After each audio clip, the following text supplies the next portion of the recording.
Good afternoon. Today we will be discussing our research proposal on the relationship between gender and serial killers. First, a little bit of background information. In the United States, over 17,000 murders occurred in 2017. This statistic is less than previous years, but still alarmingly high. We will be examining serial killers specifically and not all murderers. Serial killers are defined as individuals who have committed 3 or more acts of killing. These acts of killing are interluded with resting periods. There is a current statistic that states that there are over 2,000 active serial killers in the United States. This is just an estimation, but still alarming in that these individuals have presumably have not been convicted of a crime. Typically, serial killers are sentenced to life in prison or death. There were 4 main studies that we researched that have been conducted to study the relation between gender to motive, method, and victim choice. The first of the 4 was a study conducted by Penn State that researched the means, motives, and makings of female serial killers in the United States. Through this study, it was concluded that the most common motive for killing for female serial killers was financial gain, while their most common method for killing was poisoning. The second study that we researched was a study that exposed the difference in serial killers' natures based on sex. Through this study, it was found that male serial killers act as hunters and that they stalk and kill their victims, whom are usually strangers, while female serial killers act as gatherers and that they usually poison their victims, whom are people they are familiar with. It was also found that male serial killers usually kill for sexual gratification and female serial killers usually kill for monetary gain. The third study we researched was conducted by the Chicago School of Professional Psychology, and it examined the differences between male and female serial killers utilizing a mixed method analysis. The focal point of this research was female serial killers, in that it established a more accurate profile based on empirical evidence. This study was similar to ours in that it was mixed method, and in order to have a broad range of data.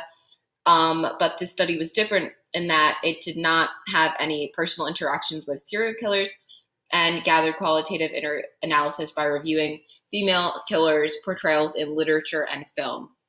The last study we will be discussing is one conducted by Radford University and Florida Gulf Coast University.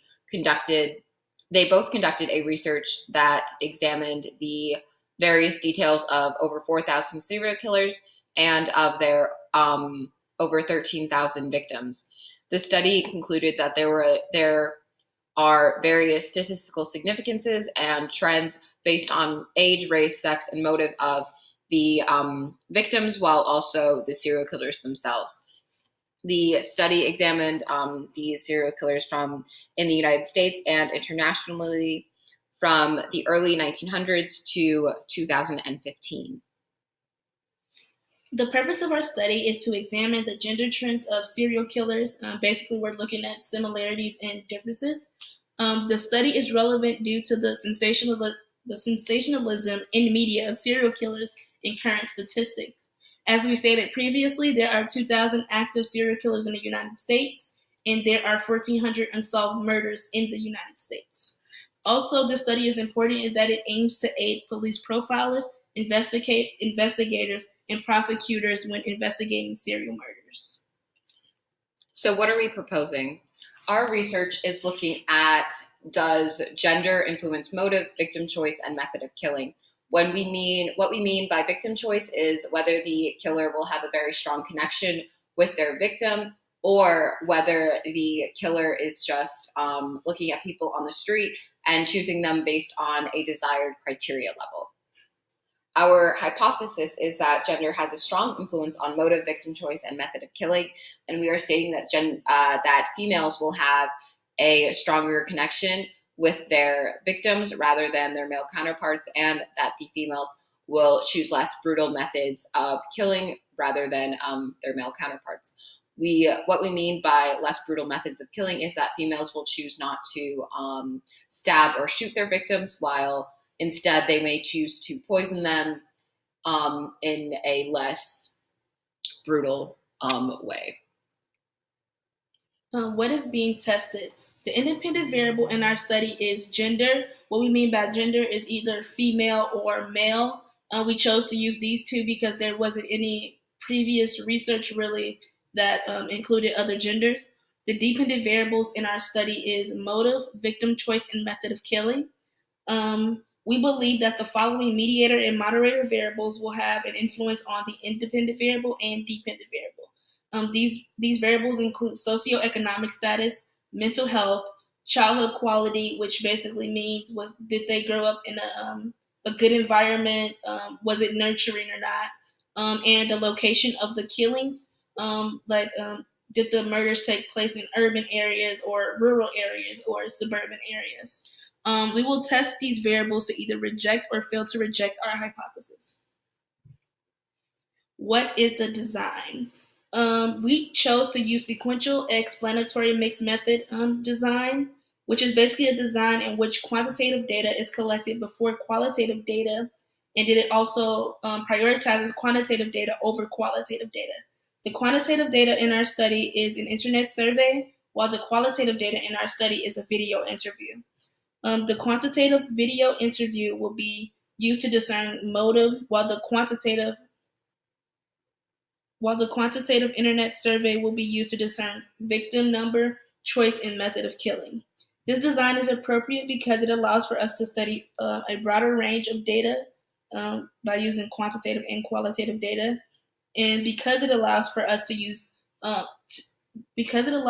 to collect quantitative data before qualitative data, it has the ability to supplement any gaps the quantitative data may have, being that convicts will be able to narrate their own perspective on why they chose to commit murders. This approach does not give way to research biases. So in our study, we will be examining 50 serial killers in total, with them split by gender, 25 being male at birth and 25 being female at birth. We will make sure to focus on killers who were convicted as serial killers in America. We chose to use 50 participants because we felt this number was high enough to gain quality results, but low enough to be efficient. To recruit participants, we will research serial killers that were born and convicted in America, and we will until we reach our desired amount. Participants will be randomly chosen from the pool of convicted serial killers in the United States that are still alive. So for our measures, for our qualitative interview, we will have 15 open-ended questions. An example of one of these questions would be, how did you feel when committing the crime and after you committed the crime? These questions will be asked in order to discern why they chose to commit the crimes, while our quantitative portion of our research study, we will be using 3 established questionnaires, such as the prodromal questionnaire, the Minnesota multiphasic personality interview, and the socio-demographic questionnaire. The prodromal questionnaire and the Minnesota multiphasic personality inventory are both questionnaires that discern mental health status, while the socio-demographic questionnaire is an 8-item questionnaire, multiple choice, that identifies the participants' education level, income level, and race, along with other items.